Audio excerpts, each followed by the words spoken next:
Hello, guys. Good evening. How is everyone? Hello, Bruce. How you doing, man? Hope everything okay. Hello, guys from Ireland. Hello, guys from Brazil. Hello, guys from America. Guys from Kardec Radio. It's nice to have you all here, guys.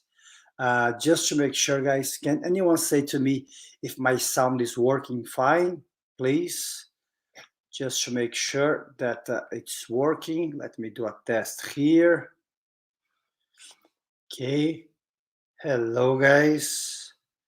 So nice to have you all here, guys. Let me give you a few minutes before we start. People, they are coming. See here. Stevan, he won't be able to do it today, guys, at least until 7:30. After that, he may come here to be with us. Normally, he's here, but today he has a meeting. So probably he will be here in a few minutes. Okay, so see. Okay, so hi guys. Okay, okay guys. So today we're gonna be talking about the Gospel according to Spiritism, chapter 10, item 16 until 21, if I'm not mistaken. Today we're gonna be talking basically about indulgence. Okay, so that's gonna be the main topic of the day of tonight. Okay, so okay, guys. So let's do our initial prayer, guys. So for those who feel comfortable, I'd like to invite you to close our eyes, to take a deep breath.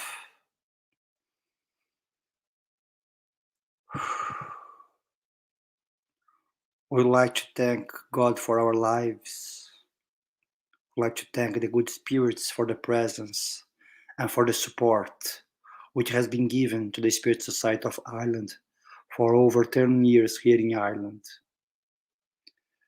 Thank you, good spirits, who are supporting all the workers in this difficult time.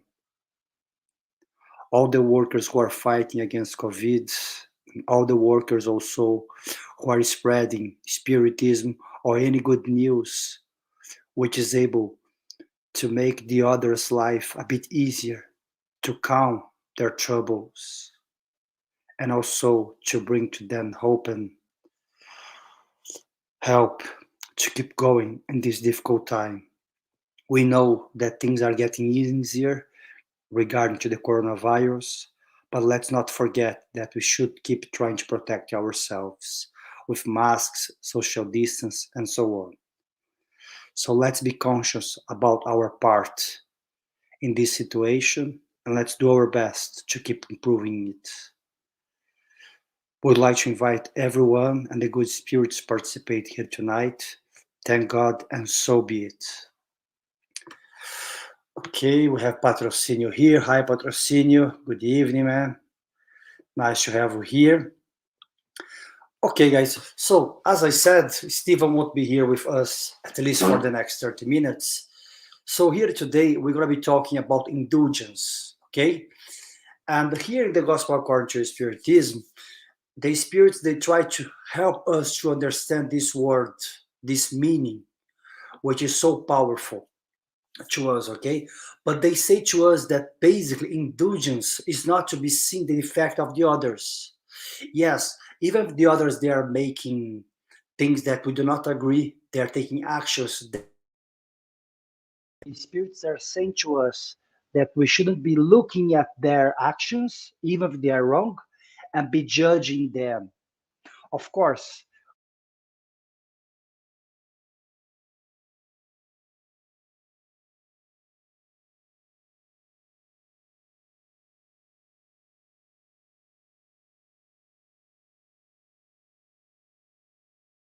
we can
Guys, can you hear me? Can you hear me, guys? We had a problem here with the sound. I just realized that now. Apologies, guys. A technical thing just came here. So here, guys. Sorry, dears. That's why I asked guys if you guys could hear me. I just could see here now on the computer now that my mic was off. So I was talking to myself only. Oh God. That's something technical, guys. So what I was saying, guys, here today, we are studying the Gospel according to Spiritism. We are studying chapter 10, item 16, where the spirits, they are helping us to understand a little bit more about indulgence. Yes, dears, I thought it was my phone. I thought it was maybe the internet, but I realized that was my computer. Sorry, guys. Luckily, I realized that now. We still have some time to go. So, guys, once we talk about indulgence, sometimes the spirit, they say to us that we mix up the meaning of this word. Because sometimes we think that indulgence is to be only nice to the others. But here the spirits are saying to us that indulgence perhaps is once we see someone else's mistakes, once we see someone else's problems and actions, what they are doing, instead of going there and point our fingers to them only for the intention of pointing out what they are doing, we can even go there and say something to them once they are doing something, but in the best way possible. But whenever we point out our finger, doesn't matter way, but of course, in the best way possible, kindly and nice would be the perfect scenario. But once we go and say, let's say, I'm going to go to Dirce and say, Dirce, you do this, you do that, you do this. Whenever we do this, the best way to doing this is to bring that person to the corner and say, hey, maybe what you are doing is not really the best thing. Especially if that person is maybe disturbing someone else's life. That's what the spirits are saying to us, that sometimes we do things that only harm us. In this case, sometimes we can be quiet, or we should be quiet if we don't know how to approach that person in the best way possible. That's why the spirits, they are saying to us here that the real indulgence is not to be pointing fingers, but whenever we go and bring someone else's actions to the table, whenever we say to someone else, you are doing this or you are doing that, we have to be kind. And instead of being harsh with that person, we should be charitable. We should understand, yes, maybe that person is making a mistake here right now, maybe I'm not, but maybe in the past I was making the same mistake, or I will make that mistake in the future. That's why one of the parts of the gospel which Jesus always tries to teach us, it's one of the biggest lessons that he brings in the gospels, in the four canonical gospels, and also in the gospel according to Spiritism, is that we should not judge the others. But then Paul of Tarsus, he says in one of his letters that be hard with yourselves, but not with the others. So if we must be hard with someone, we must be with ourselves. It does not mean that if we see someone doing harm to the others, that we should be quiet. Of course not. Because according to the spirits, if we do this, it will go against the progress law. So yes, if people, they are causing damage to the others, we should go there and say, but we should say it nicely. Because sometimes, like Humberto Campos says in one of the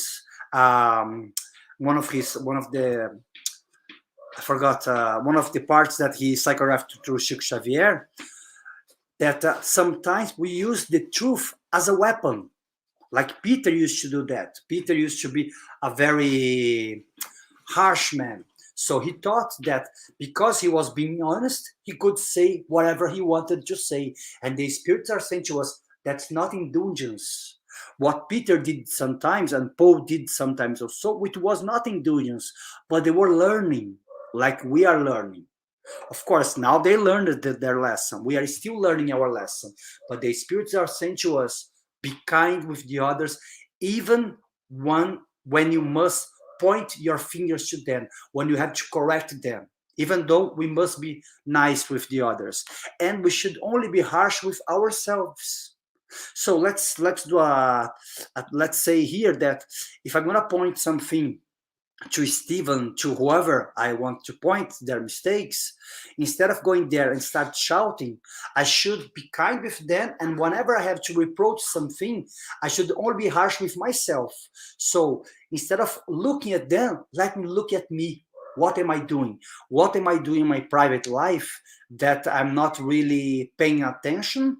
I'm not really trying to fight to improve, but all the time I'm seeing what the others are doing, and I'm pointing their fingers, because we don't see what we do and only what the others they do.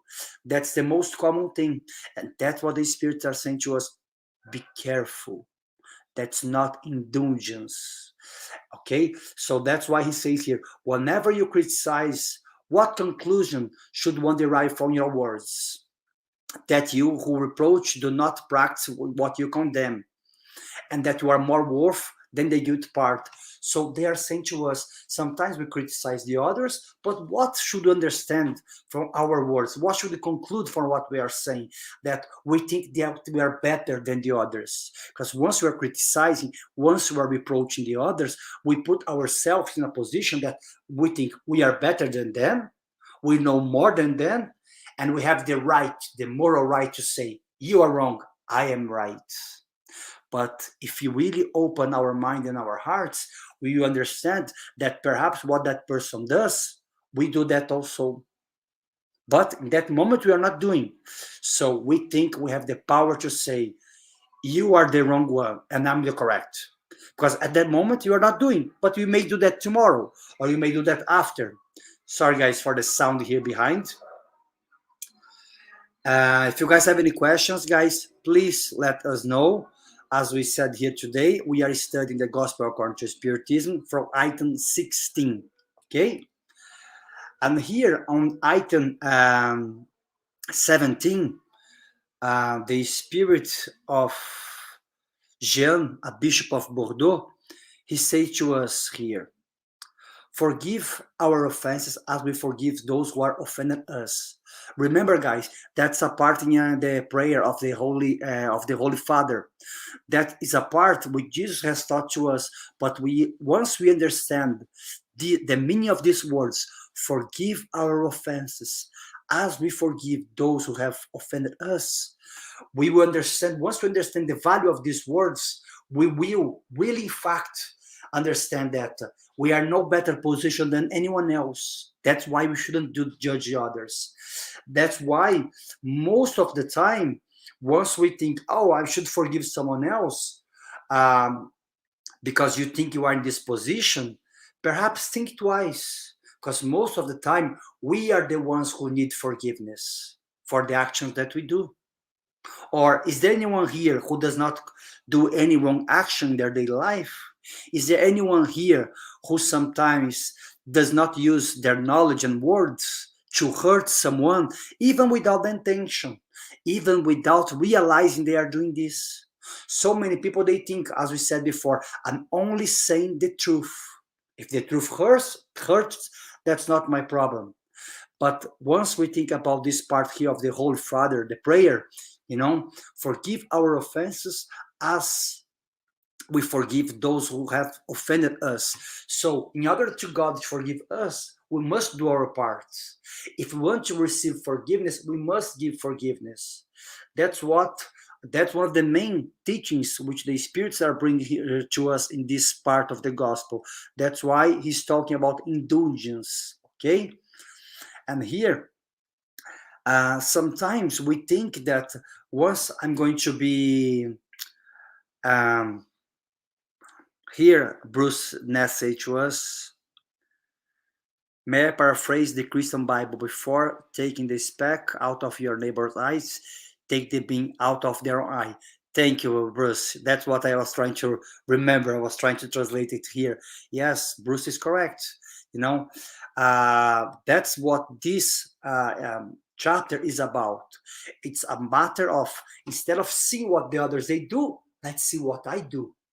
Because in the end of the day, guys, believe me, what will make us to progress as a spirits and as a as a person in society, why we are here alive, is not how much we judge the others, how much knowledge we have, how much we can use, how well we can use our words to judge the others.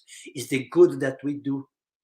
And when I mean good, I don't mean only to go on the streets and practice charity, but it is in a time of conflict, that perhaps you are at work, or you are in the traffic, or you are maybe with your partner, you want to say something and you hold that. Or even if you say, you try to use the best words possible, or maybe you try to say it in another time, because you know that time, because people, they are a bit fed up, doesn't matter what you do, that's not gonna really help.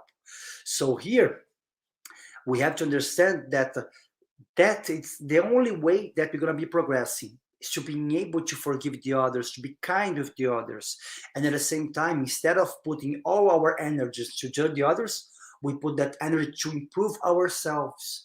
That's what the spirits are trying to say here to us, And here, as he says here in the item 18, dear friends, be strict with yourselves, but be indulgent toward the weakness of the others, doing so for the practice of the holy charity of a few.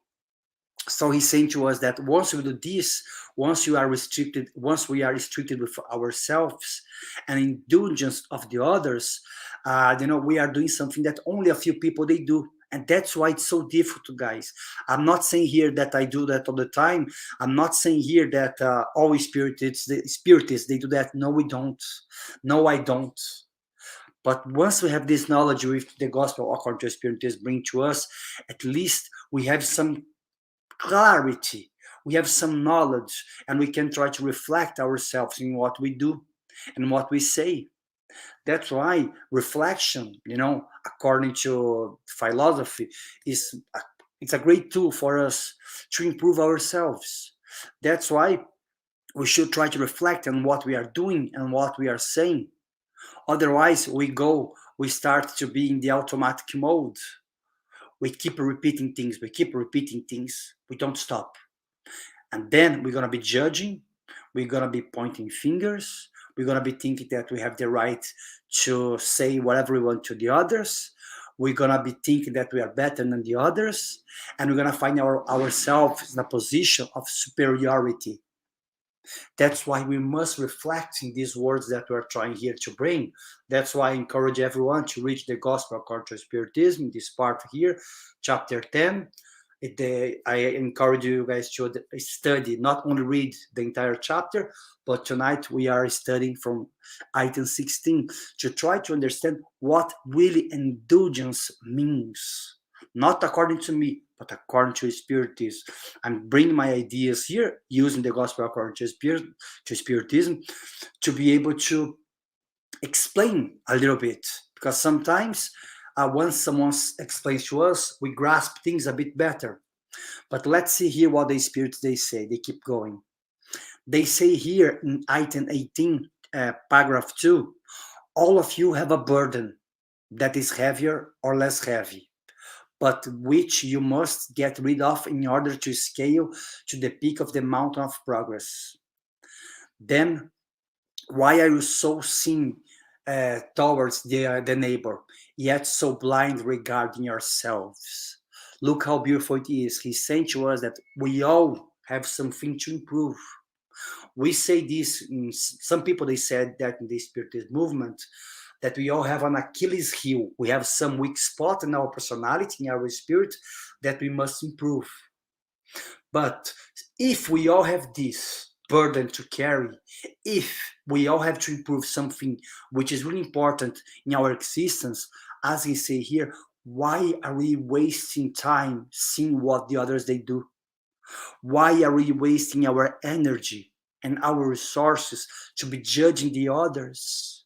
If we know we have to improve something, maybe some person has to improve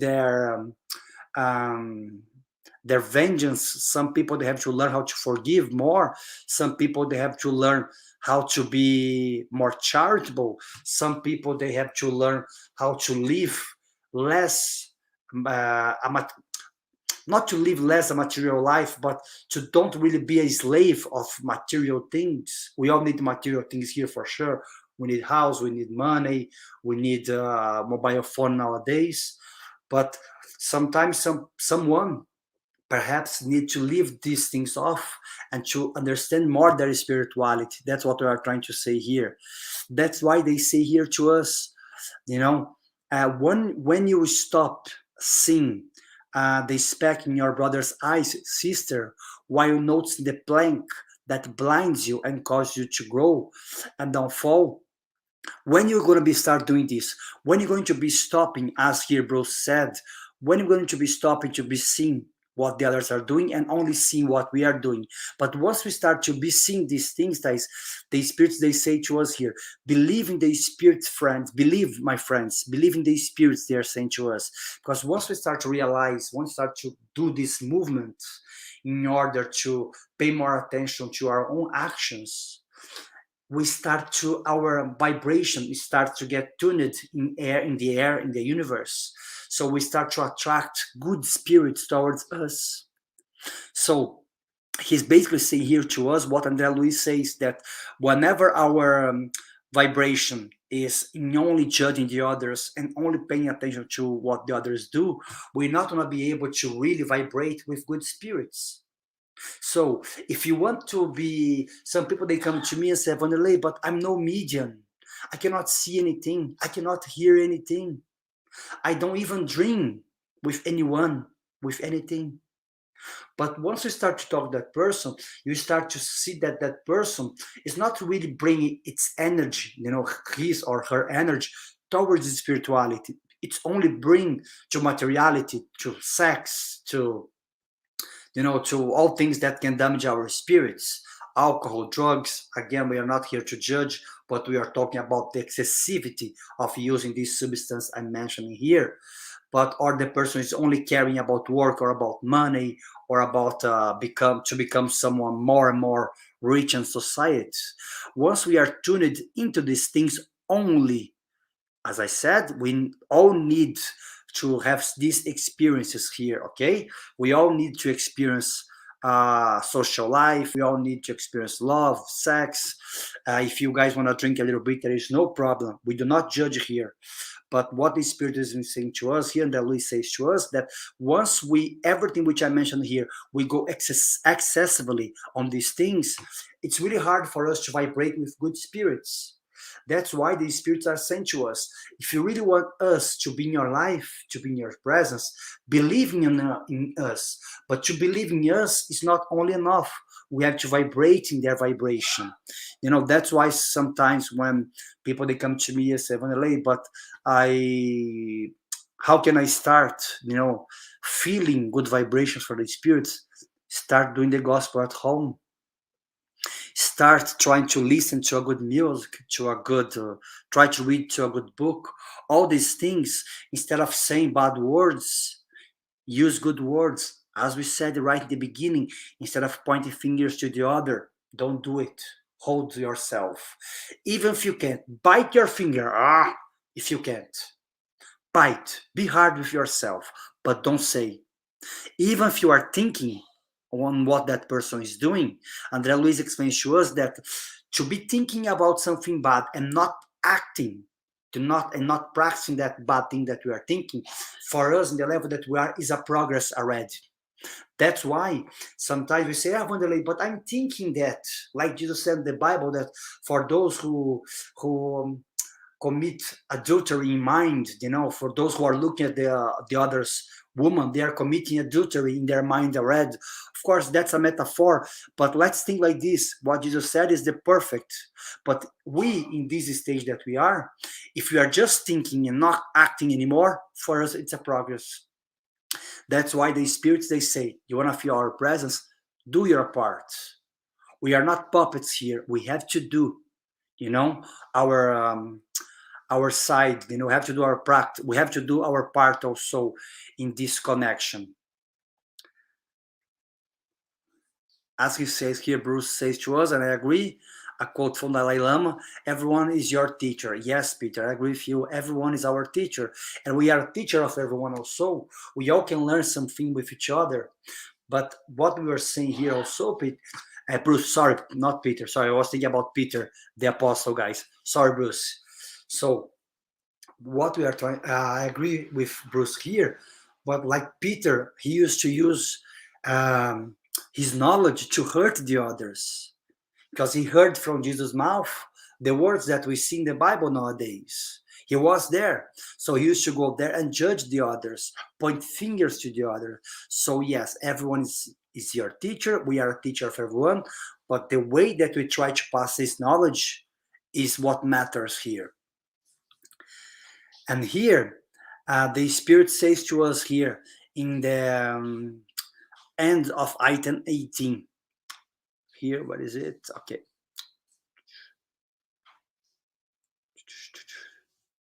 Charity towards one neighbor and towards oneself. In other words, charity towards all and love for God above all things. Because of the love of God, God's love summarizes all duties. It's impossible to love God truly without practicing charity, without which he made into the law for everyone, for all creatures. So sometimes we say in Spiritism, or we say in Christianity or in any other philosophy, that we love God. But then we have a problem, a big problem. How can I love something? Because God, according to the Spirit's book, is not someone. That's why Kardec asked, what is God, not who is God? So Kardec understood in the Spirit's book that God is not a person, okay? So how can we love this thing called God, this energy? How can we say that, oh, I love God above all things, like we have in the Jewish and Christian traditions, if you're not able to even to have some kindness towards the person across the road? Or even sometimes we are not even able to have kindness towards someone in our family who lives with us.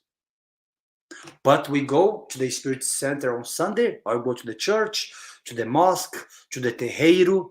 We go anywhere we want to go, and we say, oh, I love God above all things.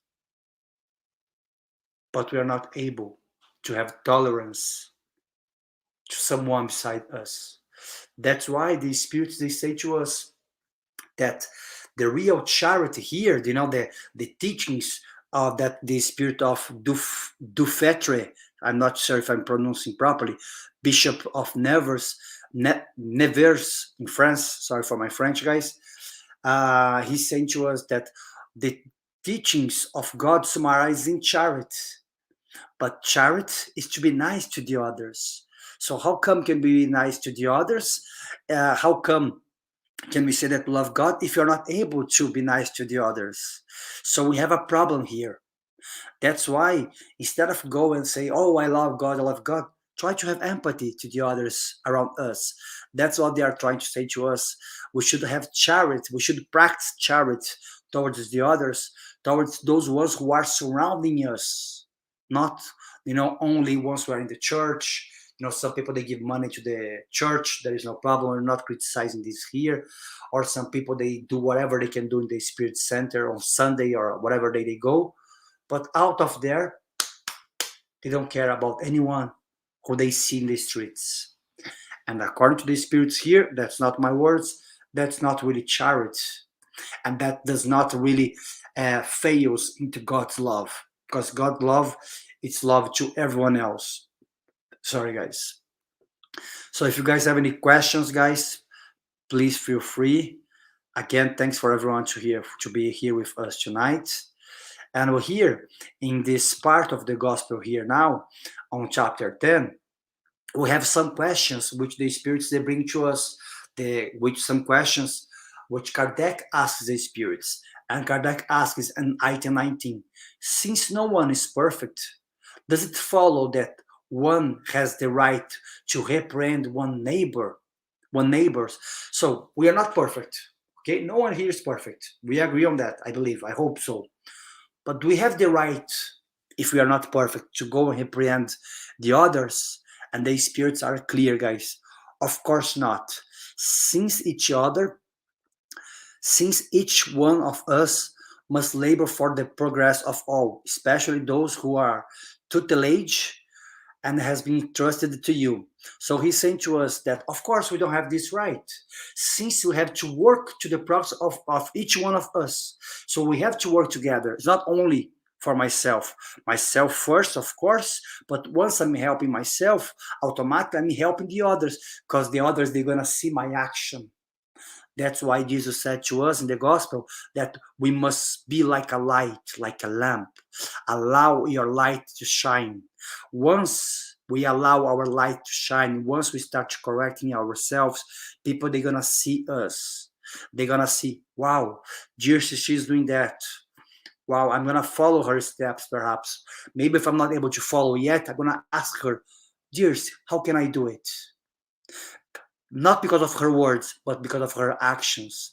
So here, and also, especially when we have people who are entrusted to us here, in the case of parenthood, for example, they are saying to us, once you have kids, we have to pay attention on what we say to them. But it works also if you are someone who is a boss, you have a company perhaps, and you are responsible for the others surrounding you, you know. So if God entrusted you with that position, with that power, we can say it's a responsibility also.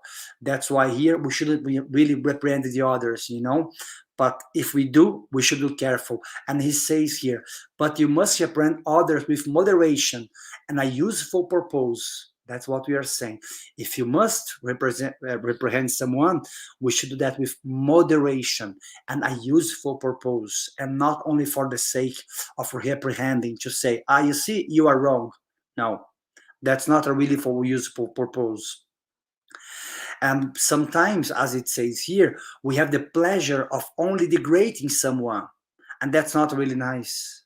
Some of us, most of us, I'd say we do.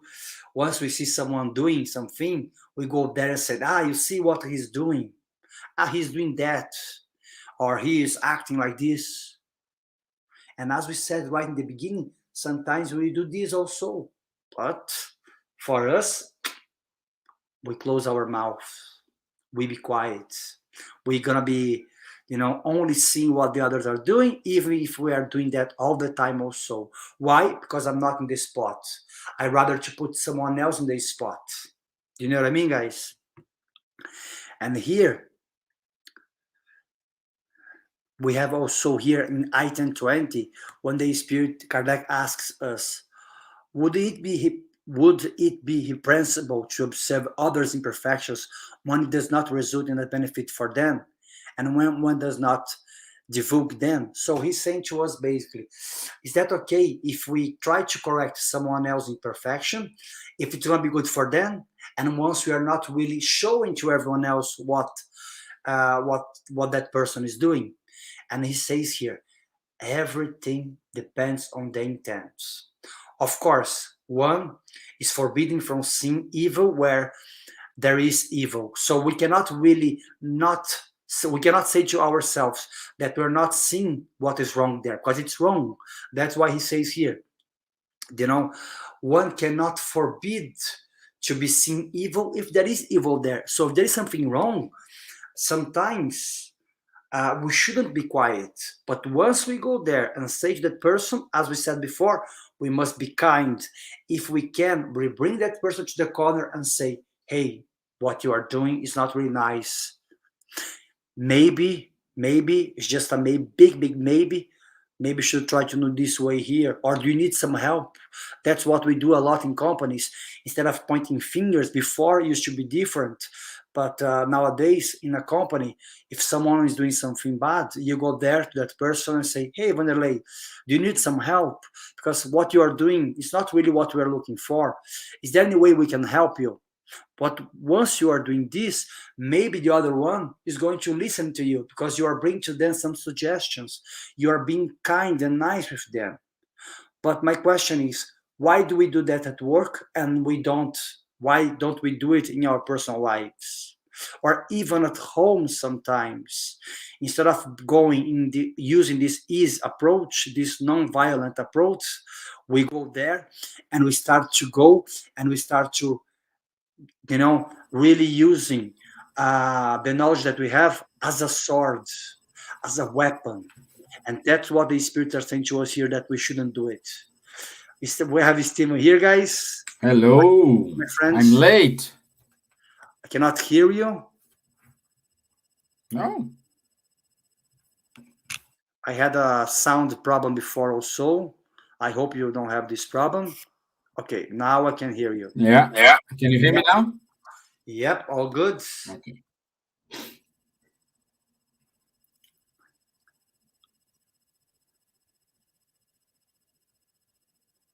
Okay, so Stevan, as we were saying before, we are studying here.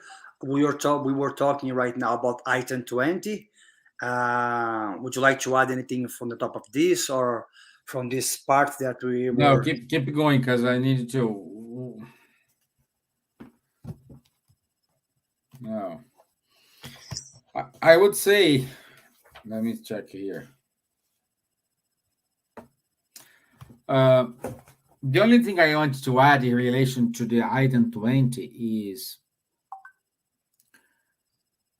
yes, we need to let people aware what's going on about, let's say, the imperfections, but never lose to be kind. Jesus was the one who always point the fingers to the wrong, what they are doing wrong, but he never make the person downgraded. And what we used to do here when we talking about someone imperfection, we try to put them down. And at the end, we say, oh, I'm just saying this because of your own benefit.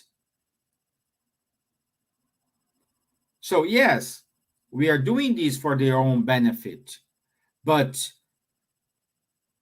you needed to make that way to say, in a way of kindness, in a way of love. Perhaps you don't need to say anything to anyone, but you need to act in the way you want that person is doing. Like parents, they don't like something with the child they want, but the problem is because the child is just copying what the parents are doing. So instead of blame the parent, the child, why the parents don't talk to each other and try to change their behavior to mirror what they want to do with the behavior the children must have. So this is what we need to do. This is what we want to do, but we don't do it.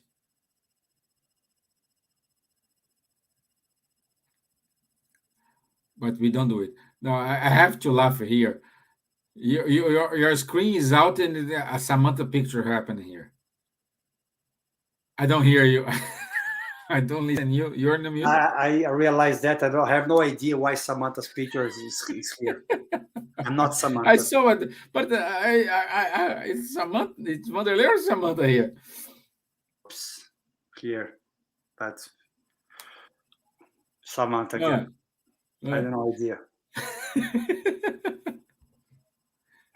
Yeah, but that's the main point here. Yes, we need to tell the imperfections, because otherwise we will concur with the wrongdoings. But we never forget to be kind and to put love towards everything. Perhaps not to use words, but to use example. That's the summary for me. No, I agree, Stevan. That's why we were trying to say here so many times that that's why we should be careful with our words, because sometimes we have all the good intentions to go there and say, hey, Stevan, you are doing this. But the way which I say, I'm not really doing any good to you. I'm just harming you. Haroldo Dutra Dias says in one of his speeches that there was an elephant who wants to give a rose to his wife elephant, and they are in the garden, and the garden has so many beautiful flowers. So he goes there to get that one flower. He walks, he steps in the entire garden. He gets the flower to give to his elephant wife. But once he looks back to get one flower, he destroyed everything. Yeah. So sometimes we are like this. We are like these big elephants. We have all the power. We have all the weight. We go there. We destroy someone. We really damage someone else's confidence with our words, because we say to ourselves, I must say the truth. You must hear the truth. And let's go easy on that, because today we are saying to them the truth. But how about if someone else comes to me saying the truth about me? Will I accept it? Will I say, oh, no, he is correct.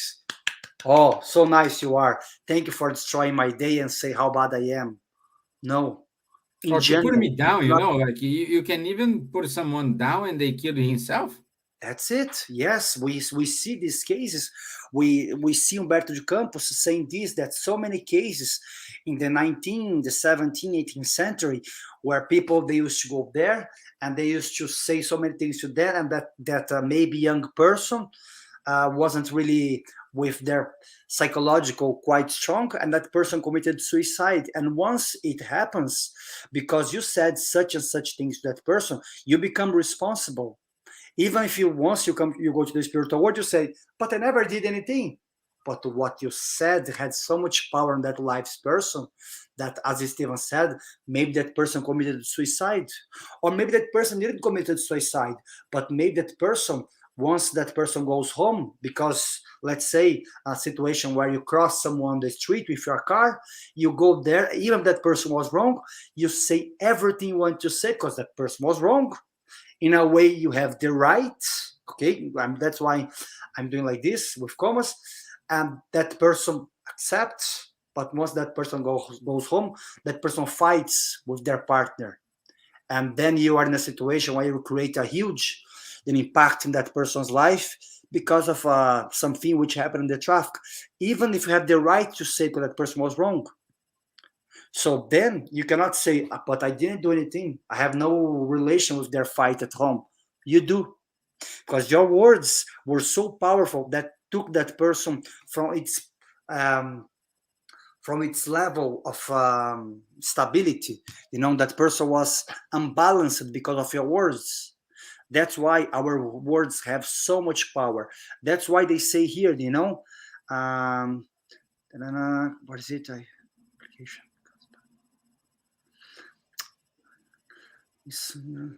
So we should, in some here, we should weight our words. We should really pay attention to what we do, to what we say, because as we are saying here, everything that we say to someone, we have the right to try to help someone, especially if that person is my child. I have the right, I must go there and try to teach something to my child.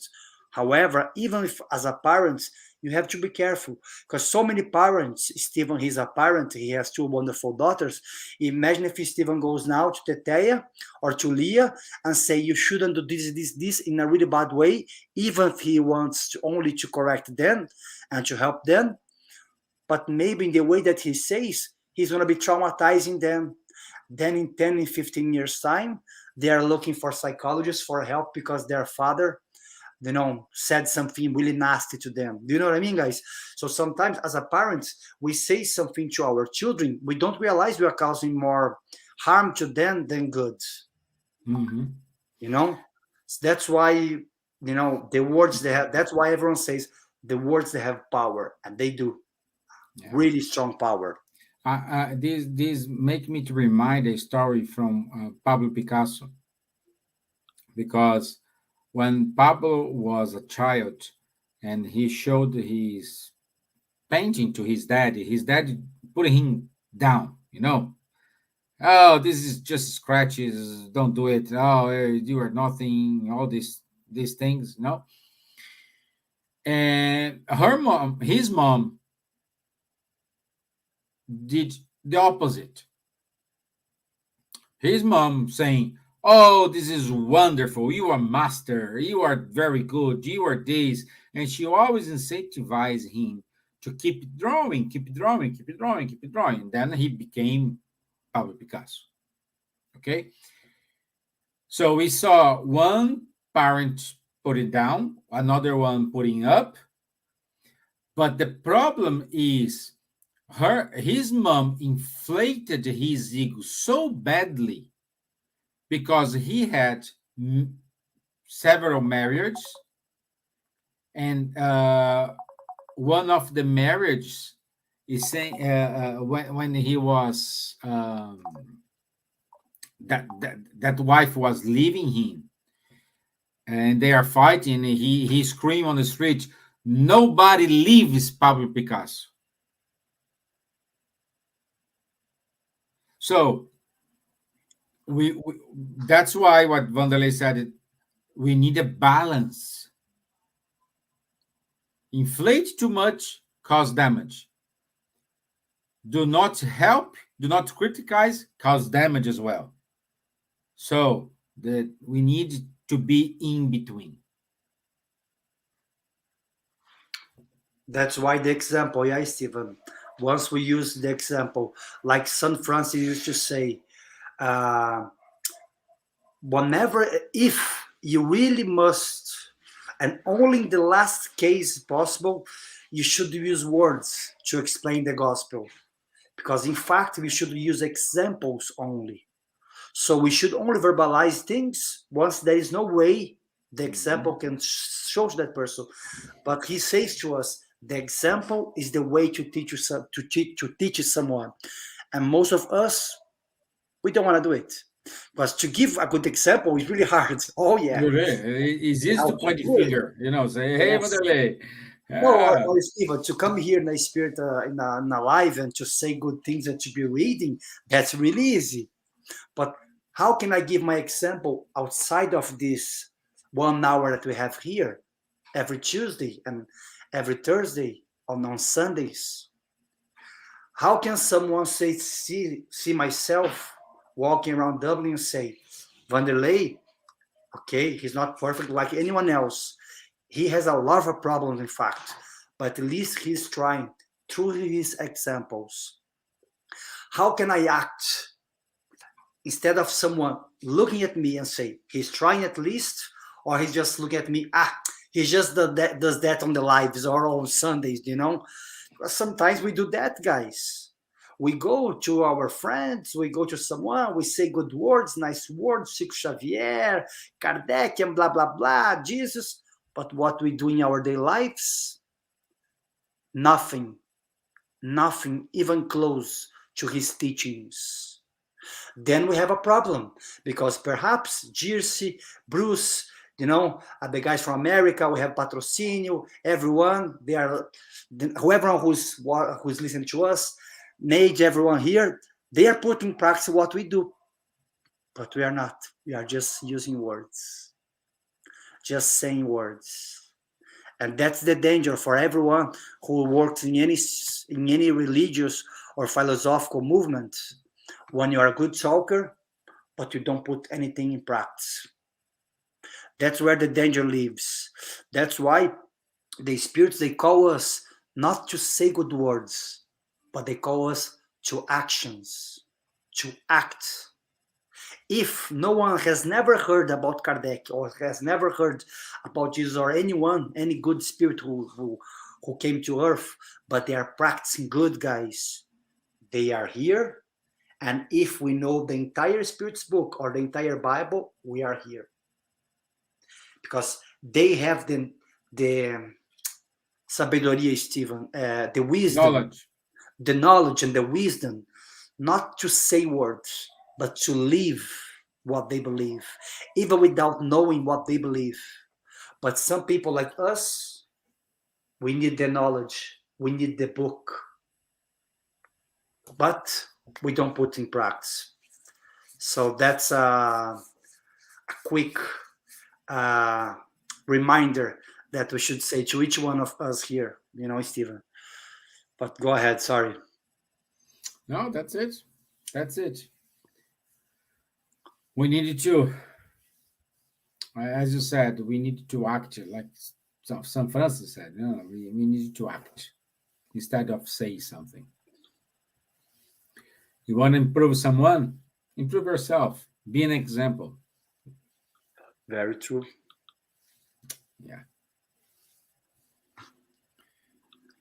So we finished the chapter 10 with that. We did, yeah. Great. So Great, next great. week we're going to start chapter 11, loving one's neighbors as oneself.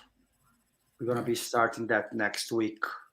Yeah, and then guys, if you have any question, anything, like we still have like 3 minutes here, let us know.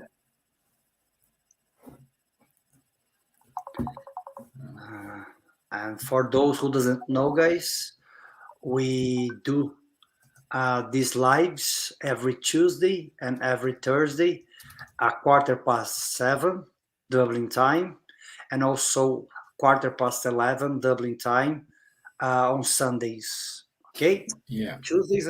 Sorry, Steve, go ahead. No, yeah, it is. Yeah, it's correct. And also, this is new.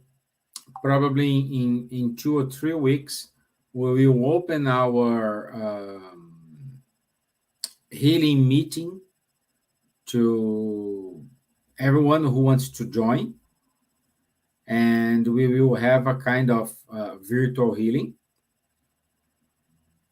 Okay, so we are just running some tests here, but probably in 2 or 3 weeks we will have it done. And after this this presentation here, the live today, we will have our healing group waiting for you with open arms, and we will have kind of virtual healing. Meanwhile, we cannot do anything face to face, but I will let you know. Okay, and that's it. And guys, please don't forget our studies on Wednesday at 8 p.m. with Nadia and Tanya. If you guys want to participate in the studies, they are open, but you must send an email to us at spiritismisland@gmail.com. Then we're going to be sent to you guys the Zoom link for you guys to participate. It's quite nice because there are people, they read the Spirit's book, they study the Spirit's book, the questions, and they talk about each question. So it's a really good time if you guys want to participate a bit more, because sometimes the live is just one or two people really talking. So if you guys want to participate a bit further, please let us know, send your emails to us. And tomorrow, Stevan, we have also the Spiritual Light Show. Yes. Spirit Night. Yeah. And today, after we finish here 8:30, that is the buzz mediumship talk. So stay tuned. Just 15 minutes after we finish, they will start. So don't miss this as well. I think that's it, Stevan. Would you like to add anything else? That's it from me as well. Thank you. Thank you, everyone. Thank you, Wanderley, for covering my back today. You're welcome. And thank you, guys. Thank you, Dears. Thank you, Bruce. Thank you, Patrocinio. Thank you, Lilian, down here. Thank you very much. I'll see you all next week. Would you like to do the final prayer, Stevan, or should I do it? No, I do it. Okay. So let's come down again.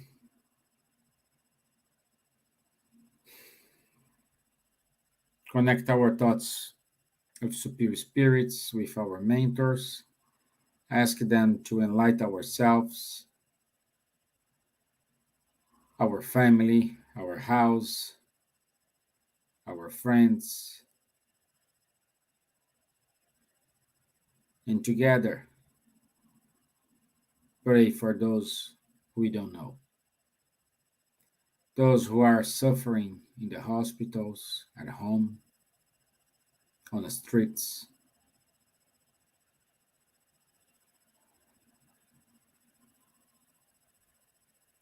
Nursing homes, orphanages, prisons.